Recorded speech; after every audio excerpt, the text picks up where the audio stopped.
From what I can tell, there are a ton of videos out there showing how to set up Moltbot or Clawdbot, but there aren't many videos showing some real-world applications. So in today's video, I will be showing y'all some real-world things that I do with this now famous Moltbot. I installed Clawdbot before it was rebranded to Moltbot on a mini PC. This mini PC is dedicated to Moltbot, and I feel like that is probably the safest application for this software. I'm using a secondhand HP EliteDesk 705 with around 8 gigabytes of RAM and an AMD Ryzen 5 Pro 2400 GE processor that has integrated graphics. In addition, it has a 2 terabyte hard drive. Before installing Moltbot, I installed a fresh implementation of Linux Ubuntu Server 22.04 LTS and then added a lightweight desktop XFCE and XRDP for the ability to remote connect from Windows into this machine. If any of that was confusing, just get on your favorite chatbot and have it walk you through the process with those acronyms, and it'll get you set up just fine. The only issues I had during the setup were related to power management, and the device wanted to shut down every 30 minutes just because it felt like there was inactivity. But I messed around with chatbots and had enough commands sent to it to make that stop. For my testing, I've been using Gemini, which right now has a free trial for their API connection. I will say that your experience with this bot will vary greatly depending on how strong the AI model is that you're using. I've also used the Claude code.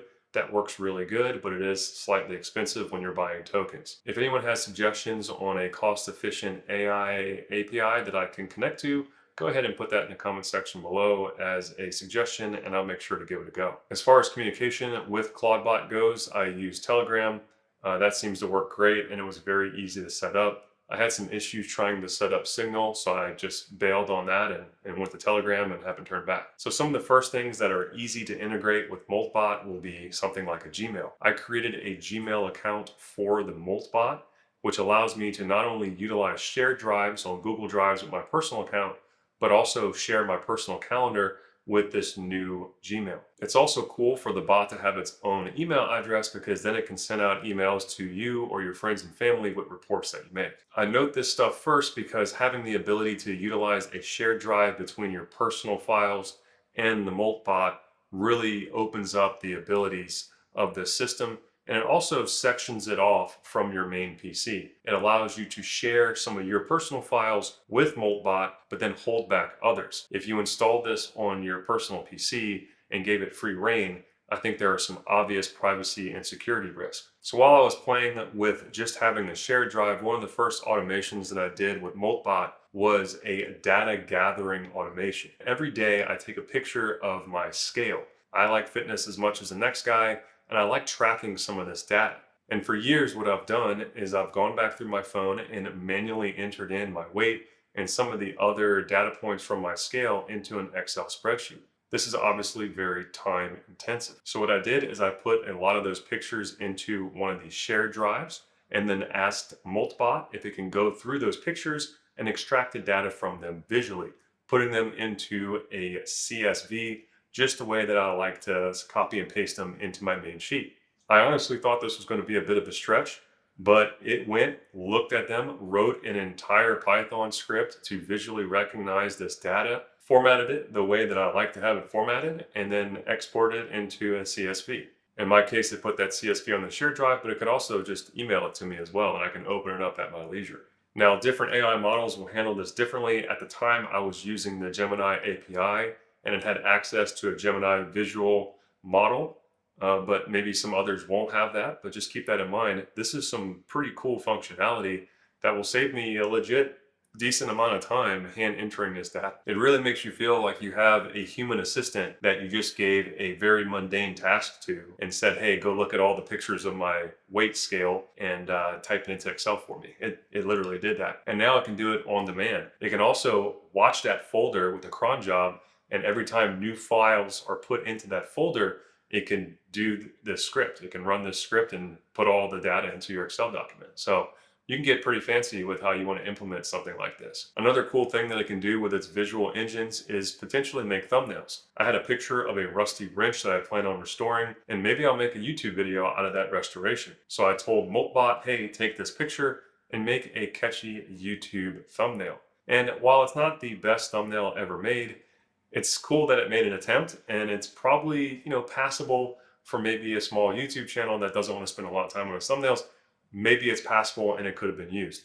So I'm impressed. I think this will obviously get better over time, and I'm excited for the workflows when it comes to visual things like this. One of the best integrations for real world usage is going to be Home Assistant. I have Home Assistant running on another mini PC in my house, and it has a bunch of Matter drive devices that are connected to it. Getting unique automations for these devices can be difficult, especially when it requires you to sit down and do the coding yourself. One automation specifically is our blinds in our main living area. These blinds I want to go down when it gets dark outside. However, if I just put sunset, they end up going down about 15 minutes before I want them to, because the sunset time is kind of nice to look out the window. I actually want the blinds to go down maybe 15 to 20 minutes after that. And that's always been really hard to figure out in the apps, because they just say sunset as a time and they don't give you really any other optionality on that set point. So with Moltbot, I was able to easily connect to my Home Assistant server by using I guess it's a key that Home Assistant creates. It's kind of like an app password that they give Moltbot to use. I was able to easily connect. It saw all the devices. And then I said, hey, Moltbot,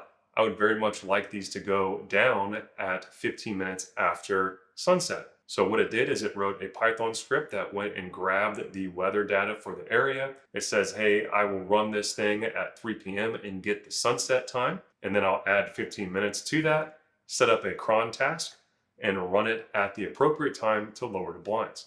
This is a pretty sweet automation. It works, it closes the blinds at the right time, and it runs natively on the machine, not needing the AI chatbot to be utilized every day. And the cool thing about that is it requires no tokens. This is a cron task that it will run on Linux, on the machine by itself, without any AI modification on a daily basis, so it's basically free.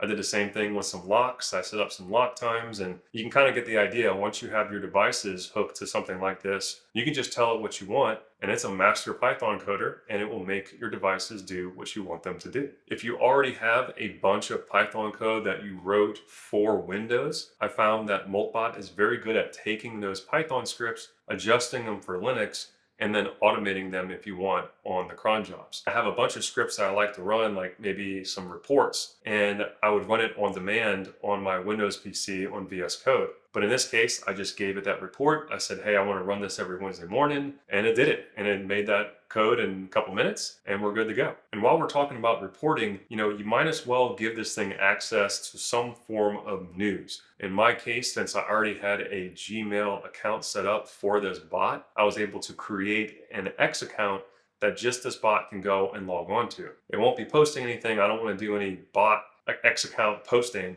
but what I do want it to be able to do is go and scrape X for specific topics, get that information, and then put it into a report. So for instance, if I was doing a financial report, maybe I want to go see what the Fed's been up to, or if there are any geopolitical risks. It can then go onto X, do that search, and then build a report and put it in the body of the email what it finds on X. I imagine if you have a large following on X, you could also use it to screen the comments on your account and potentially pre-write answers or pre-write responses that you can approve or deny for it to send. But I didn't go that far, maybe one day, but I don't quite trust it that much. Now this one people are super interested in. It is online trading. Now, proceed with caution. There are numerous accounts of people getting liquidated by this chatbot basically getting wild on them. A lot of times it's their fault because they give this thing no guidelines and it just goes wild with like 20x leverage and loses all their money. But I will say setting it up with online trading is super easy, and I do think that there are some substantial implications and applications for having a trading bot. I found the easiest way to set this up is to go and create an account at Alpaca. This website or brokerage account or whatever is kind of designed for people who want to use the API within an app or a bot to make trades for them. So you can tell once you log on and create an account, it's set up for this. The first account it gives you is actually a paper trading account so that you can test your bot, which is really cool. The API keys are right on the front of the page. You just copy and paste that into Moltbot. tell Moltbot, hey, I want to set up a trading account with Alpaca, and it will already know what to do, and it will tell you what you need to give it in order to give it control of the Alpaca trading site. Within 5 minutes, I had this thing connected, and it was able to make trades on my behalf on the paper account. I haven't quite given it real money, but I am getting confident in its ability because I've been watching it for the last couple of days, and it's following all the rules that I gave it. What I did tell it to do is go and build me an investment strategy with some of these core principles. Go ahead and scrape X, get some sentiment in these different categories, and tell me what you think you should do. And it gave me a very intelligently written out plan of how I wanted to invest and how I wanted to check those investments every morning and then iterate on its plan after scraping X. And I said, you know what, fine, go ahead. It's a paper account. So I'm going to let it run for a while and see what it does. But you can see that this is a very powerful tool. You could be very specific, give it 1 or 2 equities that say, hey, these are the only 2 things I want in the account, and these are the ways I want you to trade them, whether on moving averages or whatever. You can get very rigid on how you set it up, and it will follow the rules. So yeah, those are some real world examples using Moltbot, and I'm just scratching the surface. There's so much that you can do with this software. You can hook it up to your personal email and it can screen emails for you.